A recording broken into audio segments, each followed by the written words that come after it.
Magandang araw sa lahat. Welcome po ulit dito sa ating channel, Ang Biyahe e Komida. Maraming salamat sa lahat ng nag-subscribe. Indeed. Punta tayo sa ating topic. Lorna Tolentino mukhang bata pa rin sa edad na 63, inilantad ang sikreto. Wapakels o walang pakialam si Lorna Tolentino kung second choice siya sa character na Rosa bilang ina ni Judy Ann Santos sa pelikulang Espantajo. Ito ang entry ng Quantum Films, Purple Bunny Productions at Cineco Productions ngayong 50th Metro Manila Film Festival. Sabi ng Quantum producer na si Attorney Joji V. Alonso, pakiwari niya ay na-challenge si LT dahil nga second choice siya, kaya ginalingan niya ng husto at maganda naman ang kinalabasan dahil laging in character ang premyadong actress mula pagdating sa set hanggang makauwi na. Kwento sa amin ay ang huhusay ng mga artista ng Espantajo. Dahil hindi sila nakatikim ng galit mula sa kanilang direktor na si Chito Roño na kilalang terror sa set at kahit nga raw ang batang si Kianco na gumanap na anak ni Judy Ann sa movie ay hindi nasita. Samantala, maraming nagtataka kay Lorna dahil kahit nasigisaid siya sa shooting ng Espantajo at taping ng FPJ's Batang Quiapo, ay napapanatili pa rin niya ang kanyang glowing skin at hindi halatang 63 years old na siya sa darating na December 23. Kapag may oras kasi ay talagang natutulog si LT dahil kailangan ito ng katawan at balat natin para hindi manguluntoy at syempre ang kanyang beauty regimen ay ang mga produkto ng Beautyderm ni Miss Rhea Anicochetan kung saan isa siya sa mga endorser. Sabi nga niya sa mga nakakakwentuhan niyang production staff ng Espantajo, habang naghihintay o nagbabasa ng script ay ginagamit niya ang anti-wrinkle instrument. Lagi rin pala niya itong ipinapayo sa mga nakakatrabaho niya na kan-alagaan ang sarili lalo na kung nagkakaedad na dahil dito na naglalabasan ang mga nararamdaman sa katawan.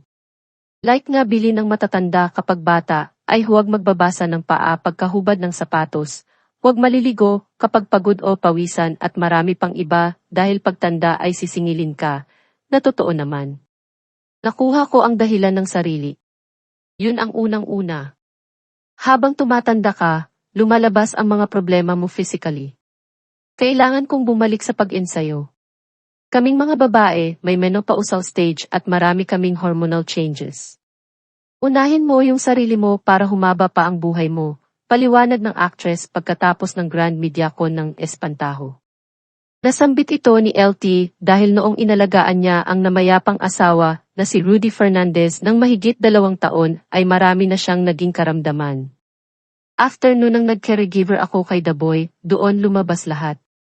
Nagkaroon ako ng aneurysm but that was cured immediately right after ng Holy Land trip ko. Newsletter na yun. Siguro ay takot sa stress sa tensyon. Kasi years and 7 months akong nakatutok kay Daboy, lahat ng simbahan na pinupuntahan namin, isusulat lahat ng wishes. Ibang mga tao ang pinagdarasal ko. Yung mga anak ko, ako ang pinagdasal nila, anya. Nabanggit pang may nakalagay sa ulo niya na kasing laki ng butil ng mais, bunga ng pananakit ng ulo niya noon ng madalas.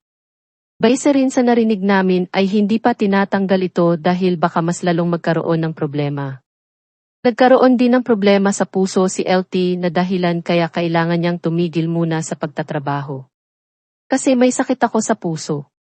Akala nga nila sa akin kalma-kalma lang ako, may maintenance naman ako for that.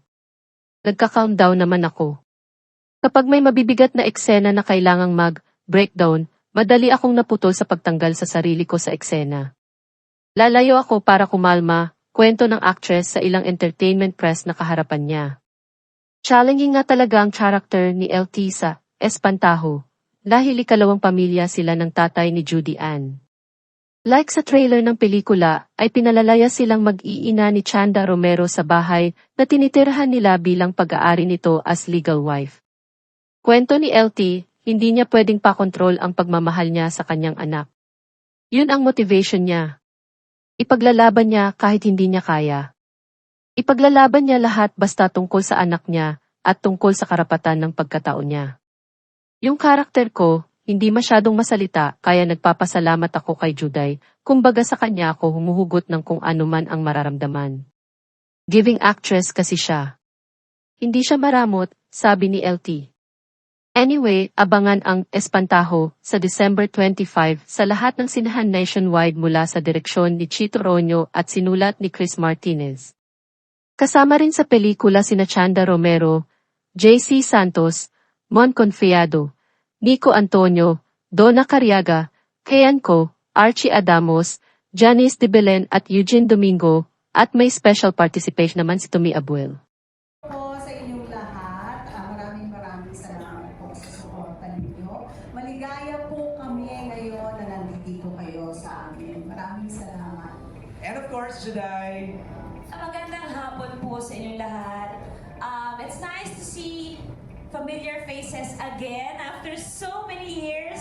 Thank you po for your time. Ito pa lang, binigyan niyo kami ng maagang pamasko. Merry Christmas. Thank you, Juday. Bago natin simulan ng Q. Feel working again.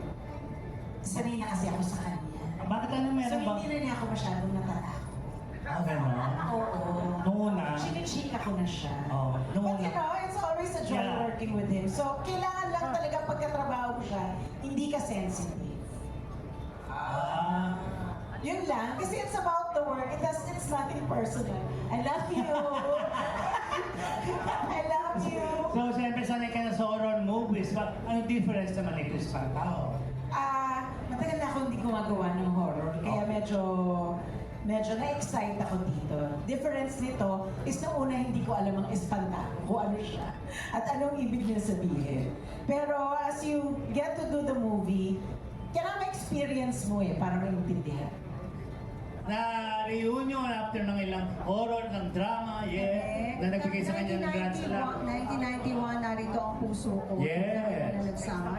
And then, pangalawa namin, 1995, patayin sa sindak si Barbara. And then, ito, 2024, ang Espantaho. Before, natanongin mo ko sa before. Before, terror si Direk Chito. Oo. Parang talagang maninervous ka. May tension exercise. Ganyan.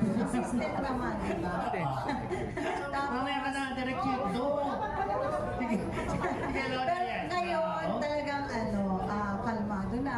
Tapos siguro dahil kailangan na huwag siya masyadong magagalit, kaya nagtitimpi siya ng konti, mas mahaba ang pasensya niya ngayong mga panahon na ito. Pero nandoon pa rin yung fire, yung passion, yung hunger for doing a great film. And I feel, hindi ko pa napapanood kasi, pero sa pa lang, sa pagkakagawa namin, alam ko kasi ginather talaga ni Direk yung lahat ng the best, ni Atty. George, yung lahat ng the best dito. So, parang alam mo na nandun ka sa magandang pelikula na nabuo, na magagaling na mga kasama. At yan ang ating latest showbiz chika update for today.